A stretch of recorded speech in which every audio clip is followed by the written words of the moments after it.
What's good, YouTubers and YouTubettes? This is JB Sports back again with another one. Leonard Ellerbee recently came out and said that he would like to see Manny Pacquiao versus Pacquiao-Thurman, the rematch. Want to see it again. He said that's the fight he's pushing towards. So we'll see what happens, man. The fight did around, they say around 500,000 pay-per-views, and it did about a little over $6 million gate. So the fight was all in all successful, very successful event, especially probably the highest grosses Fox pay-per-view to date. It did very well. It did better than Errol Spence and Mikey Garcia.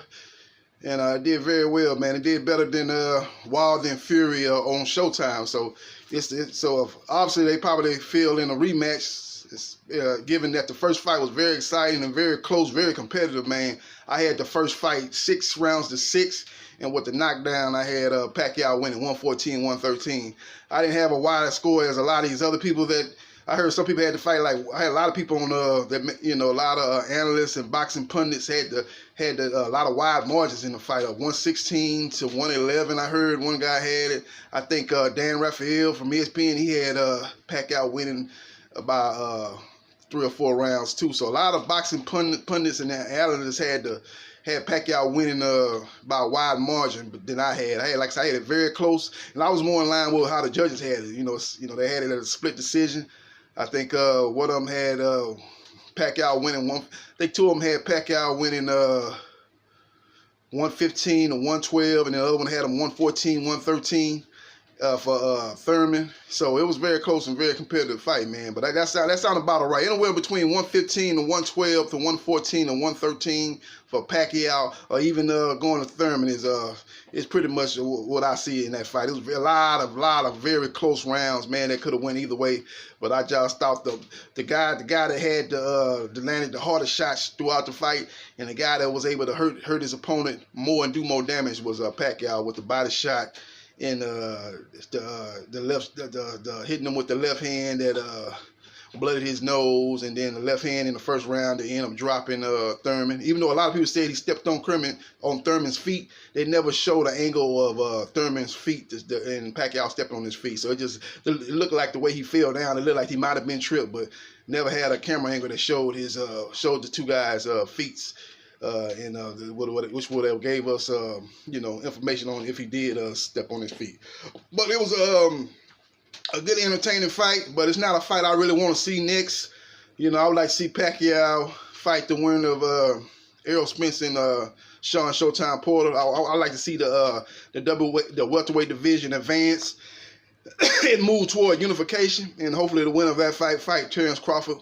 The other guy with a title. That's how I like it to go. We'll see if it goes that way, but I don't want to see a rematch, man. I don't want to see a rematch, especially even though the fight was close.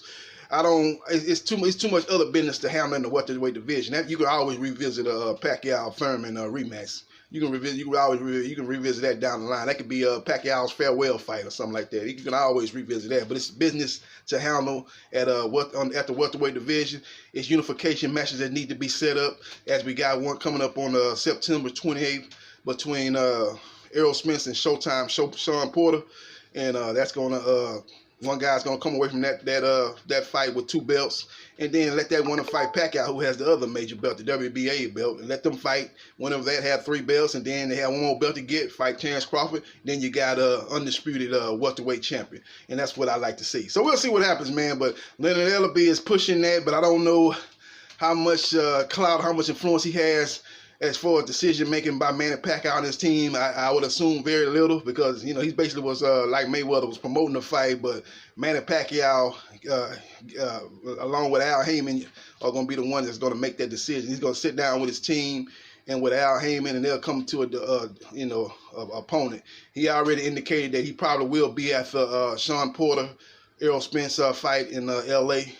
And so that's a good thing. He'll be there maybe scouting that fight, and looking forward to fighting the winners. Hopefully that takes place, man. But we'll see how it plays out, man. We always got the elephant in the room, man. Floyd Mayweather. He keeps dropping little small hints that he might be thinking about coming back. They asked him after the Gervonta Davis fight, about Manny Pacquiao maybe fighting him again. He said, who knows, only time will tell. That's basically what I'm paraphrasing what he said. So he left that door open, and we'll see what happens, man. But hopefully he'll stay retired, because I think it'll be a mistake for him to jump right into a Manny Pacquiao fight after being off for, 2.5, 3 years. I'm not going to count the McGregor fight or the tension exhibition, man. I'm talking about, unless he fought Andre Berto. Wasn't that 2017, May of 2017, I think, somewhere in there? Somewhere around almost it ain't been 3 years, but somewhere we're going close to 2.5 years of being out the ring, of fighting a real competition.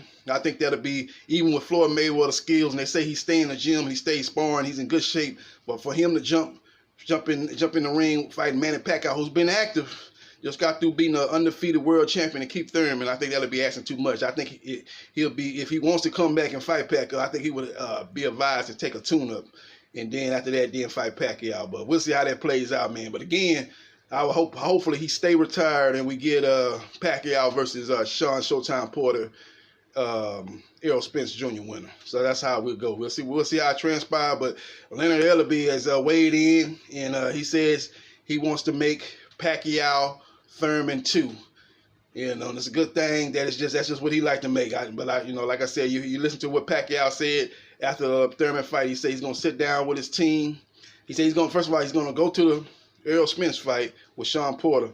Then shortly after that, he'll be sitting down with his team and Al Heyman, and they'll come up with an opponent for his fight early 2020. So he didn't say, well, I'm going to sit down with Leonard Ellerbee and, see what he got to say, and we'll come to a decision. Leonard Ellerbee wasn't included in the meeting that Manny Pacquiao was talking about. He said it being between his team and his team meeting, he's got a manager. Now, I can't forget the guy's name, but he's got a manager that basically manages his career.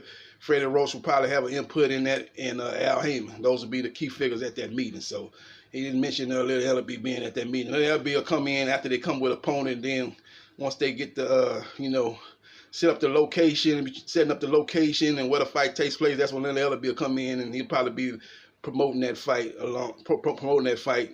like he did Keith Thurman fight. But as far as decision making, I don't think Leonard Ellerbee will be involved in who Manny Pacquiao fights. I don't think he'll be at that meeting.